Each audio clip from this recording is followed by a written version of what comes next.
सभी का स्वागत है आज के इस नए एक्सप्लेनर में। आज हम एक बहुत ही मज़ेदार सफ़र पे निकलने वाले हैं। हम ये जानेंगे कि कैसे छोटे छोटे बीज हमारी बढ़ती आबादी के लिए स्वादिष्ट भोजन में बदल जाते हैं। हमारा आज का विषय है चैप्टर 12 फूड फॉर ऑल। ये किसी जादू से कम नहीं है कि कैसे मिट्टी, पानी और कड़ी मेहनत मिलकर पूरे देश का पेट भरते हैं। तो चलिए इस पूरी प्रक्रिया को बहुत ही आसान शब्दों में समझते हैं।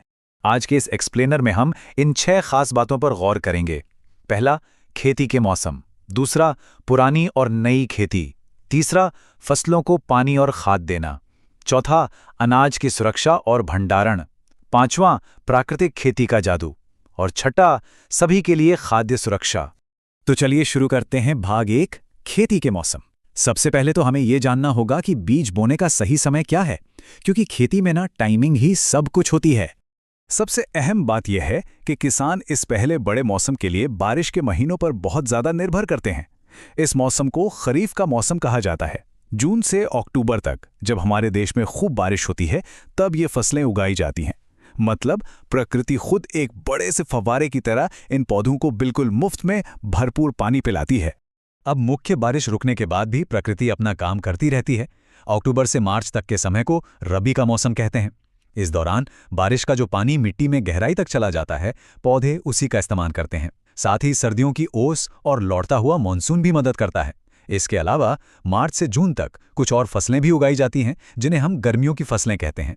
अब आते हैं भाग 2 पर, पुरानी और नई खेती। समय के साथ खेती करने के तरीकों में बहुत बड़े बदलाव आए हैं। चलिए देखते हैं कैसे। देखिए, पारंपरिक तरीकों में जानवरों का इस्तेमाल करके बहुत कड़ी मेहनत करनी पड़ती थी। कुएं से पानी निकालने के लिए मोट नाम के एक बड़े चमड़े के थैले का इस्तेमाल होता था और कटाई हाथों से की जाती थी। लेकिन आज विज्ञान और मशीनों ने काम कितना आसान कर दिया है।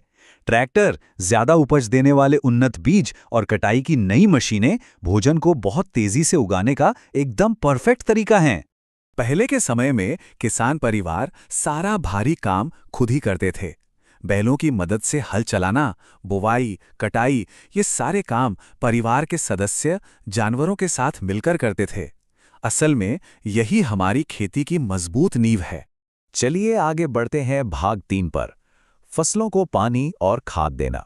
बिल्कुल हमारी तरह पौधों को भी बड़े और मजबूत होने के लिए सही समय पर खाने और पानी की जरूरत होती है।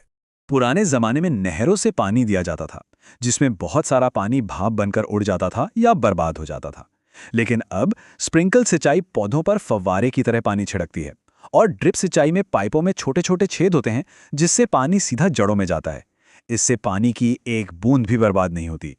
जैसे हम सेहतमंद रहने के लिए विटामिन्स लेते हैं, वैसे ही किसान फसलों को उर्वरक या खाद देते हैं। खाद 2 तरह की होती है, प्राकृतिक जो जानवरों के गोबर और हरे कचरे से बनती है, और रासायनिक जो फैक्ट्रियों में बनती है। लेकिन यहाँ हमें बहुत सावधान रहना होगा। बहुत ज्यादा रसायनों का इस्तेमाल हमारी उपजाऊ मिट्टी को खारी और बंजर बना सकता है। पानी और खाना तो हो गया, लेकिन रुकिए, कुछ और भी है जो हमारी फसलों पर नजर गड़ाए हुए है, बीमारियां और भूखे कीड़े। तो अब हम उन्हें कैसे बचाएं? और यहीं से शुरू होता है हमारा भाग 4, अनाज की सुरक्षा और भंडारण। आइए जानते हैं वो चतुर तरीके जिनसे अनाज को खेत से निकलने के बाद सुरक्षित रखा जाता है। कभी-कभी फसलों को बचाने के लिए किसानों को विशेष दवाइयां छिड़कनी पड़ती हैं, जिन्हें कीटनाशक कहते हैं। ये बीमारियों और कीड़ों को दूर रखते हैं। कई बार तो बीजों को बोने से पहले ही उन पर ये दवाइयां लगा दी जाती हैं। अनाज को स्टोर करना बिल्कुल एक लंच बॉक्स पैक करने जैसा है। पहले अनाज को तेज धूप में अच्छे से सुखाना पड़ता है, फिर उन्हें बोरियों में भरकर एक सूखे और हवादार गोदाम में रखा जाता है। ऐसा इसलिए ताकि कोई फंगस न लगे और चूहे अनाज को खराब न कर सकें। और ये एक बहुत ही कमाल की पारंपरिक तरकीब है, अनाज में प्राकृतिक नीम की पत्तियां मिलाना। नीम की गंध से कीड़े दूर भागते हैं।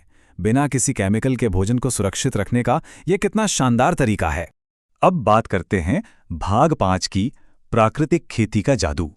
ये एक ऐसा तरीका है जो पूरी तरह से प्रकृति पर निर्भर करता है।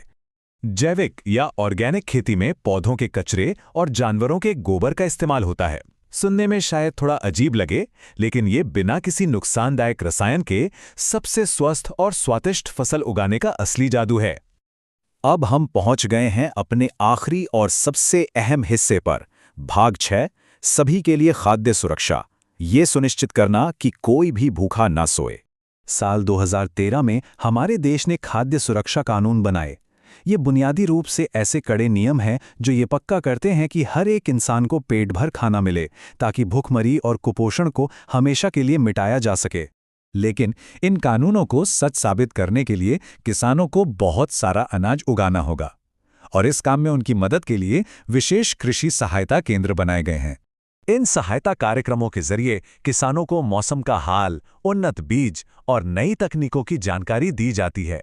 जब पूरे देश के किसानों को ये मदद मिलती है, तो हम सब मिलकर ज्यादा से ज्यादा भोजन उगा सकते हैं। इस एक्सप्लेनर को खत्म करते हुए आइए खेती के एक सुनहरे नियम को याद रखें। फसलों को केवल आवश्यकता अनुसार ही पानी दिया जाना चाहिए। अब हमें यह सोचना है कि हम इस जीरो वेस्ट वाली सोच को अपने घर में कैसे अपना सकते हैं। अगली बार जब थाली में खाना छोड़ने का मन करे, तो क्या हमें उस किसान की कड़ी मेहनत याद नहीं आनी चाहिए? सोचते रहिएगा।